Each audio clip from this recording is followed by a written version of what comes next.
ça va bien? Ça va très bien. Oui, alors on ajoute quelques émissions à notre série qu'on avait tournée l'an passé sur la moto. Justement parce qu'on veut vraiment insister sur certains points importants. Et le premier, je pense qu'on le voit à l'écran, c'est vraiment les 3 voies. Parce qu'on sait que le nouveau guide de la sécurité routière est sorti pour les motos. Et puis eux autres sont encore avec un autre type de voie. J'aimerais que tu nous expliques ça un petit peu. Là. C'est ça, OK. Je me suis procuré la 3e édition qui est vendue par la SAAC. Et puis, il y a une couple de dessins, des techniques de conduite qui sont encore là, entre autres, des photos que j'ai prises à l'intérieur de ce livre-là. Et puis, il y a des choses que je suis totalement en désaccord avec leur méthode de conduire avec 3 corridors. Puis je vais vous expliquer pourquoi. Alors justement, on va prendre notre dessin avec les 3 voies pour expliquer ça comme il faut. Là. Pourquoi justement on discute un petit peu la sécurité de ça. Là. C'est ça. Je disais que dans l'édition cette année, ils ont répété la même chose dans l'édition qu'il y avait il y a 3 ans. Ils n'ont pas changé ça. Ils fonctionnent encore avec 3 corridors. Et vous voyez ces photos-là. Ça vient justement du livre 1, 2 et 3. Ils conseillent régulièrement aux motocyclistes qui est seul, et même en formation zigzag, vous allez voir qu'on vient encore avec cette position-là, de faire rouler la moto dans le corridor 1, c'est-à-dire complètement près de la ligne médiane. Personnellement, je vous le déconseille. Dans mon livre à moi, c'est une erreur qu'ils font d'encore insister là-dessus. C'est de base. Si on avait un conseil à donner à un motocycliste, là, on devrait lui dire « roule toujours en plein centre », c'est-à-dire dans le corridor numéro 2. Le corridor numéro 1 et le corridor numéro 3, ce sont des portes de sortie. Ça va? Oui. La moto, on roule dans le corridor 2 lorsqu'on est seul. Les 1 et 3, ce sont des portes de sortie. Fait que vous allez voir que si vous achetez le livre de la SAC, il vous conseille encore ça. Personnellement, je vous conseille de jamais rouler là, mais on voit sur la route là, que depuis des années que ça s'est transmis d'un à l'autre. Tout le monde a pris l'habitude de coller la ligne. Dans les émissions précédentes, je vous ai mentionné les dangers qu'il y avait de frôler la ligne médiane. Oui. On rencontre un fardier, c'est à 10, 11 pieds de large, ça l'empiète sur la ligne.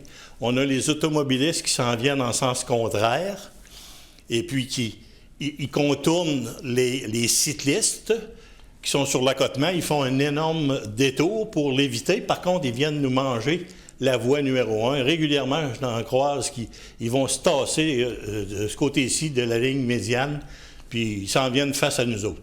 Fait que l'histoire de rouler là, dans le corridor 1, on oublie ça. Puis dans le 3, j'imagine c'est le sable. Hein? Souvent, il doit y avoir accumulation de tu sais, ça, on peut glisser. Oui, en fait, si le 3, c'est pareil. Tout à l'heure, je vais vous faire une description là, de prendre une courbe, parce que j'ai d'autres dessins à partir du livre que j'ai pris. Puis, à droite, vous allez avoir du sable. Là, souvent, dans une courbe à droite, il va y avoir du sable. Fait que l'endroit le plus sécuritaire, on roule le 2. Le conseil qui donne de toujours s'accrocher dans le corridor numéro 1, personnellement, je vous dis, faites un X là-dessus. C'est un non-sens. Okay. Je ne comprends pas qu'ils ont encore accepté ça, parce qu'il y a eu une refonte du Code de la sécurité routière il y a 2 ou 3 ans. Nécessairement, dans le domaine qui m'occupe, j'avais fait beaucoup de suggestions sur plusieurs choses. J'avais justement élaboré cette technique-là qui nous font faire, qui est illogique, et puis malheureusement, ils n'en ont pas tenu compte. Ils ont continué à mettre la même chose, mettre la vie des gens en danger. Il n'y a rien de plus dangereux que ça, que manger la ligne. Imaginez-vous, lorsqu'on arrive dans une courbe qui va vers la gauche, l'inclinaison que vous prenez avec votre moto, vous êtes déjà de l'autre côté. Vous êtes déjà à ce moment-là de l'autre côté de la ligne. Vous l'avez ici. Oui, encore là, c'est tiré du livre. J'ai pris la peine de prendre la photo. Vous voyez ce motocycliste-là, on est sur une route à circulation dans les 2 sens. Il prend une courbe vers la gauche. Il est déjà incliné. Remarquez, si j'ai fait une ligne pour vous montrer que le rétroviseur, là, il est déjà à l'autre bord de la ligne. Fait qu'imaginez-vous, rendu ici, dans le plus fort de la courbe à gauche, sa tête, son épaule, son corps va être de l'autre côté de la ligne. C'est ça que ça donne de rouler dans le corridor numéro 1, c'est-à-dire manger la ligne médiane. Extrêmement dangereux. Petite question comme ça, est-ce que c'est comme ça aux États-Unis aussi? Est-ce qu'on divise pas encore? Ou les États-Unis, c'est... Je ne peux pas vous dire de quelle façon qu'ils enseignent les corridors, mais avec le nombre des années, lorsqu'on voit des groupes de motos circuler, on sait que tout le monde a appris à rouler en zigzag. Par contre, un zigzag avec 3 corridors, ils mettent le premier dans le 1 et puis le deuxième dans le corridor numéro 3. Autrement dit, ceux qui sont dans le corridor numéro 1, les 3 ou 4 motos qui suivent, sont toutes collées sur la ligne médiane. Ça augmente le danger. Puis les autres qui sont dans le corridor 3, la ligne de droite, bien, eux autres sont tous sur le bord de l'accotement. Alors qu'avec mes 4 corridors, vous allez voir tout à l'heure que le premier et le 4e corridor, c'est des portes de sortie. Notre formation zigzag, on va la faire dans le corridor 2 et 3. Le corridor 4, tel que je vous l'enseigne, c'est 2 portes de sortie. Fait que vous voyez, là, ce dessin-là qui vous conseille de rouler dans le tiers gauche à tout bout de champ. Puis de temps en temps, ils vont vous dire que bien, vous pouvez vous ajuster, vous pouvez vous tasser à droite, mais le fait que vous soyez dans le corridor 1, vous êtes toujours en position de danger extrême. C'est complètement illogique.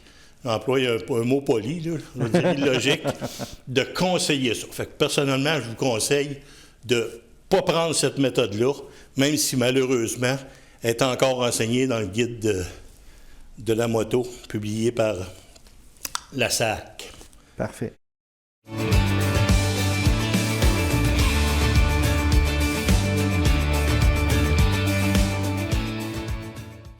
À partir d'un autre dessin, ici, on va faire la courbe à gauche. Tout à l'heure, je vais vous montrer la courbe à droite. Encore là, ce qu'on conseille dans le livre,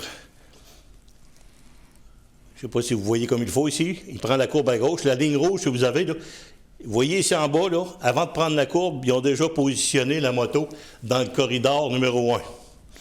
Et puis là, il l'oblige à sortir, à aller quasiment dans le corridor 3 pour venir couper sur la ligne médiane. OK? Pour venir couper sur la ligne médiane. Ce que lui fait ici, là. Pour sortir de l'autre côté. Cette technique-là, cette façon de prendre la courbe, pour nous autres, là, la meilleure méthode, je vais vous dire, on roule dans le corridor du centre, en plein centre avec la moto. Lorsque vous prenez une courbe, encore là, ça demande de l'attention, mais vous prenez le centre, le centre, le centre. Tournez toujours une courbe, que ce soit à gauche ou à droite, au centre. Ça vous donne quoi? Ça vous donne une marge de sécurité à votre gauche, ça vous donne une marge de sécurité à votre droite. Le dessin qu'ils ont fait ici, là, malheureusement, ça ne va pas dans un livre de sécurité comme on a présentement. C'est pour une technique de course de moto. Ouais, pour prendre une course de moto, là, c'est ça le trajet que vous devez prendre. Ils appellent ça l'apex ou le point de corde. Ils le font en course automobile, en Formule 1. C'est ça qu'il faut qu'ils fassent. Prendre l'apex, le chemin le plus court. Bon, une courbe à gauche, tu tiens à droite complètement. Tu essayes de faire une ligne droite, c'est ça qu'ils appellent le point de corde. Tu colles la ligne et tu sors de l'autre côté. À ce moment-là, tu es à droite complètement. La prochaine fois que vous regarderez les courses de Formule 1, regardez-les. Ouais, hein? Ils débordent, hein? Puis souvent, les roues de droite, dans une courbe à gauche, les roues de droite vont passer par le dos d'âne, là, qui remplace un garde-fou. Fait que le dessin qu'ils ont mis là-dedans, là, c'est pour une piste de course. D'avoir un point de corde ou prendre l'apex en tant que conducteur de moto, qui s'occupe de la sécurité. La technique, c'est de rester au centre tout le temps de votre voie. Vous êtes seul, roulez au centre. Tout à l'heure, on va y revenir. Quand on va parler de la formation, vous allez voir que le danger va être encore plus grand si on essaye de couper nos courbes de cette façon. Mais quand tu prends ta technique puis tu y vas en ligne droite, ben pas en ligne droite, mais je veux dire tu y vas en plein milieu de la voie, est-ce que tu dois décélérer avant la courbe? Est-ce qu'il y a une technique ou... Bon, je vais vous dire que de la façon qu'il l'explique, là, c'est mentionné, tu ralentis, après ça, tu as une vitesse constante, puis quand tu sors, tu accélères. Encore là, on n'a pas besoin de faire ça. Okay. Les courbes sur la route, là on parle de route numérotée, de route secondaire, route à circulation dans les deux sens. Les vitesses indiquées, que ce soit une zone de 70 ou 90, tu roules au centre de ta voie, tu es toujours capable de la tourner.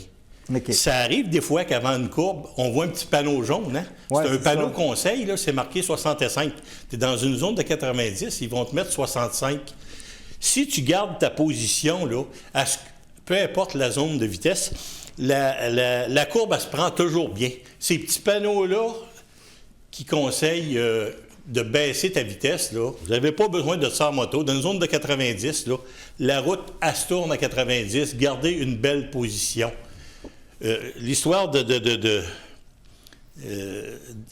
baisser à cette vitesse-là, là, ça a été fait pour les véhicules lourds. OK. OK? En général. Puis le véhicule lourd avec lequel c'est plus important de suivre cette basse vitesse-là, c'est un motorisé, ce qu'on appelle un classe A, comme un gros autobus. Ouais. 30 pieds et plus.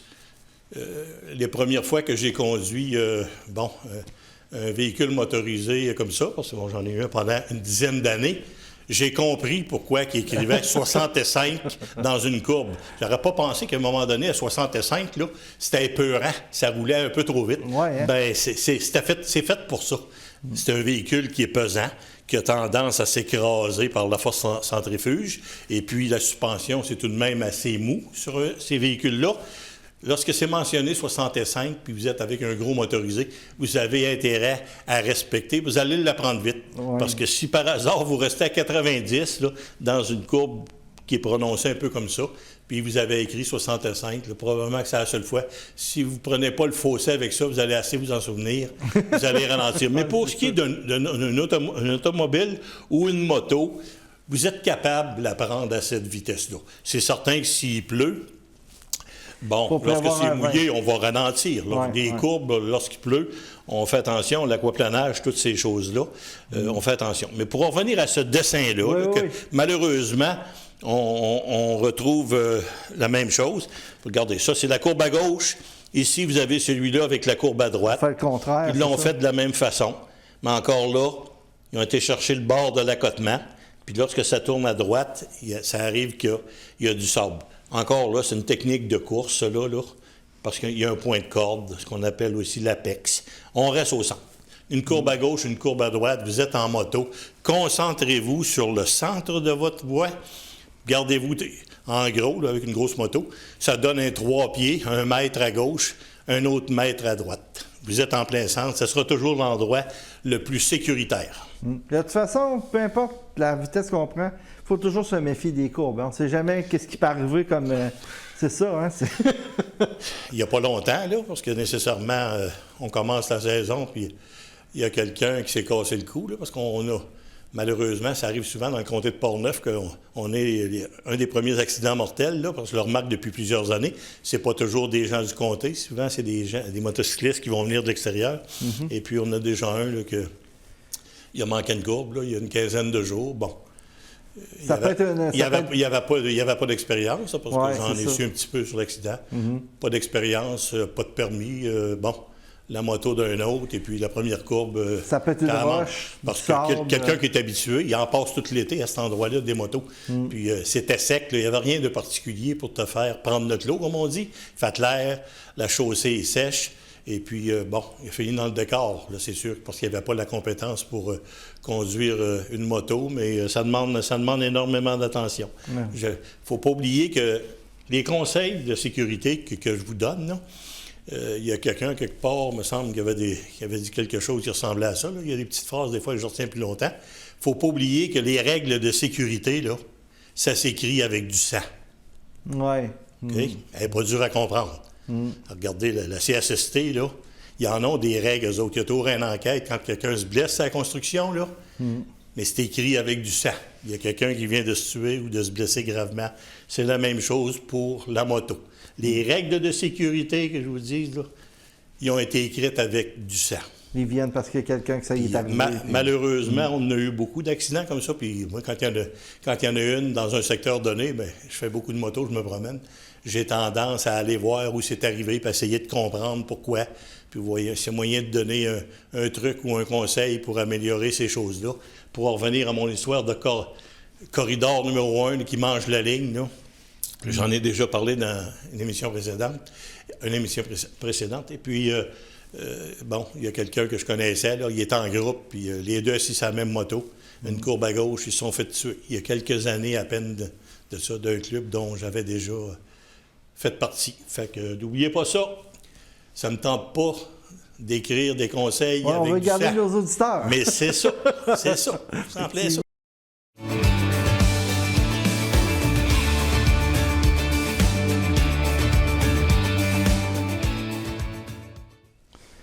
Alors, Valmont, ben, on vous le montre très clairement, là, c'est quoi les 4 corridors Voilà, ça. que toi tu suggères. Puis effectivement, c'est Oui. une bonne technique, je pense. C'est ma technique que j'applique depuis 30 ans, si on veut.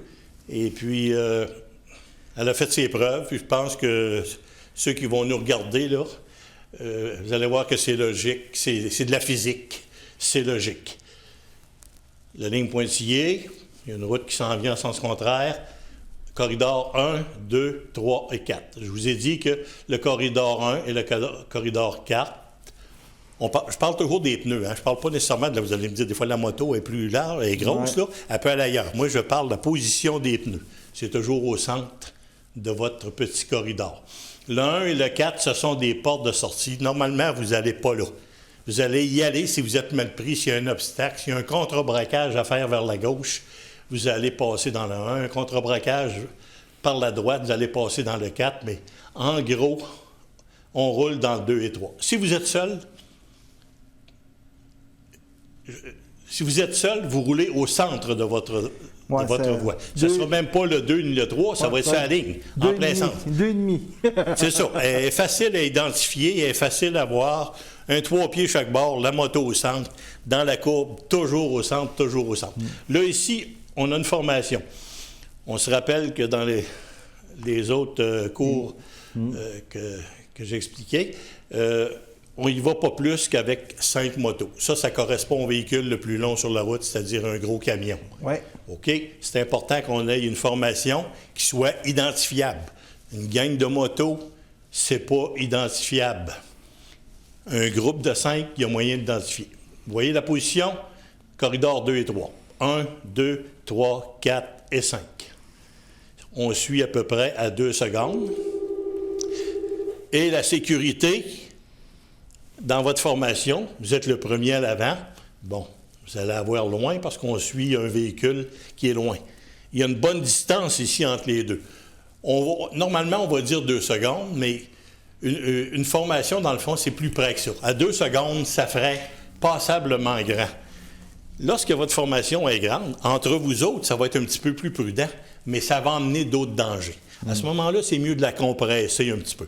Mais ici, là, regardez, la seule moto qui a à se préoccuper, c'est celle-là. Il se passe quelque chose, il est pris pour freiner. Sa porte de sortie, là, c'est toujours le trou par rapport à l'autre à l'avant. Même chose de l'autre côté. Lui, il n'a pas besoin de s'énerver avec celui-là. Là. Son trou, il est là.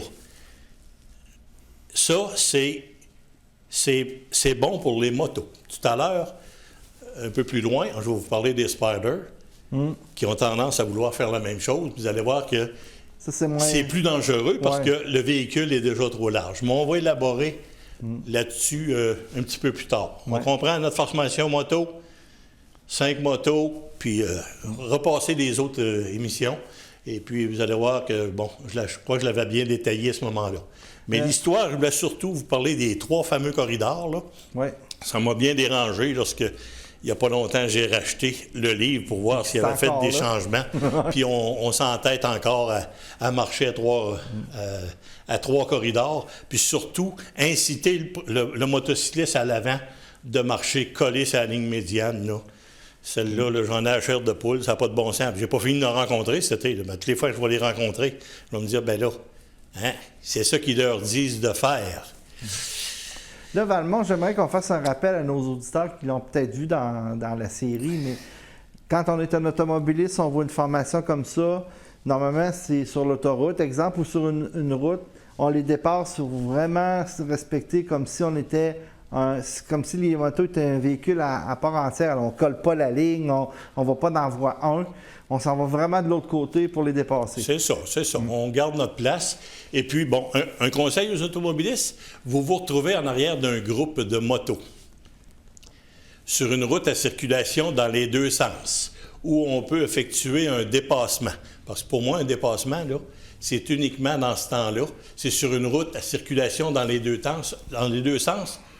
Là, tu fais un dépassement. Les autoroutes, là, c'est pas le vrai terme, dépassement. Okay. Lorsque tu es dans la voie de gauche, c'est important de le retenir. En tant qu'automobiliste, je vais vous dire, vous arrivez en arrière d'un groupe de motos, rappelez-vous, ça aussi, c'est toutes des choses que j'ai dit dans les autres cours précédemment. Encore là, avec la refonte du code, là, non seulement on a eu ces dessins-là qui sont dangereux, mais ils n'ont pas encore mis un maximum de 5 motos. Ils ont, sur le bout des lèvres, à un moment donné, dans un paragraphe, c'est mentionné que ce serait plus sécuritaire de rouler à 5 motos. Vous vous rappelez? J'avais fait il y a 40 ans, j'avais fait cette suggestion-là à la Fédération. Et puis, ils disent que ça serait mieux. Mais dans la loi, ils ne l'ont pas mis. On peut rouler encore à 50 motos. Mais est-ce que maintenant, ils ont obligé les brigadiers au début et à la fin? Non, il n'y a rien de changé là-dessus. Okay. Non. Dans cette édition-là, ils ont parlé... Les lunettes sont obligatoires. Okay. On le savait, ils nous l'avaient dit, mais dans l'autre édition, il y a 3 ans, il n'était pas. Là, bon, ils conseillent ils conseillent pas. Là, c'est obligatoire de mettre les lunettes. Fait qu'en gros, c'est ça. En tant qu'automobiliste, vous arrivez en arrière d'un groupe de motos. On va parler route de circulation dans les deux sens, la 138, la 132 de l'autre côté. Je vais vous conseiller, vous en voyez plusieurs, vous pensez peut-être que vous pouvez les doubler. Restez en arrière de ça. Parce que si vous essayez de les doubler, puis il y en a 10, puis il y en a 15, puis il y en a 20, vous allez découvrir qu'ils sont tous d'un paquet. La plupart du temps, c'est comme ça. Puis là, on commence à paniquer, on ne peut pas rentrer d'une formation. Là, tu ne peux pas rentrer, mais s'il y a un camion qui s'en vient en sens contraire, puis tu es en train de doubler avec ton auto, il y a un réflexe qui peut se faire naturellement. Là, ça va être de se tasser sur eux autres. Là, on le sait. C'est déjà arrivé, puis ça va arriver encore. Fait que, en tant qu'automobiliste, là, puis ça, pour un groupe de motos, dépassez pas ça. Puis ça, pour une formation, ça doit être très dangereux. Un char qui s'insère là-dedans. Oui. Il se tasse automatiquement dans le paquet, comme on dit. Là. C'est ça. Puis il en arrive régulièrement, là, tous les ans, un accident comme ça. Fait que ça, c'est le truc de sécurité que je vais donner aux automobilistes. Là. Un groupe de motos, là. Puis il y a des fois, ça roule, tu sais, un gros groupe, là, ça a plus tendance à rouler en accordéon. Ça va vite en avant. Là, en arrière, ça va vite. Puis là, ça ralentit parce qu'il se rattrape. Puis bon, vous vous en souvenez, je vous ai parlé de l'accordéon. Fait que celui qui suit en arrière, à un moment donné, il peut être impatient. Là. Prenez votre temps. Auto. Fait qu'essaye pas de dépasser ça. Reste là. Lorsqu'on arrive sur l'autoroute, c'est différent. Ouais. La voie de gauche, là, il y en a qui parlent souvent, c'est la voie de dépassement. Là. Tu sais, ils roulent puis ils veulent rouler plus vite encore. Tasse-toi, c'est une voie de dépassement. Non. C'est une voie de circulation dans laquelle, ordinairement, on roule un petit peu plus vite que la voie de droite. Puis s'il y a 3 voies, là, bien, ça va être la même chose, d'autres vont rouler un petit peu plus vite. Mais la seule fois qu'on fait un dépassement, c'est sur une route à circulation dans les deux sens. Là, il faut s'ajuster sur ce qui s'en vient, puis ça, c'est un vrai dépassement. De rouler dans la voie de gauche, sur l'autoroute, c'est pas... ça presse, il faut que je passe à côté pour le dépasser. Non, tu roules un petit peu plus vite que l'autre. Il y a beaucoup de circulation, puis... vous faites un dépassement, mais ce n'est pas un dépassement comme tel. OK.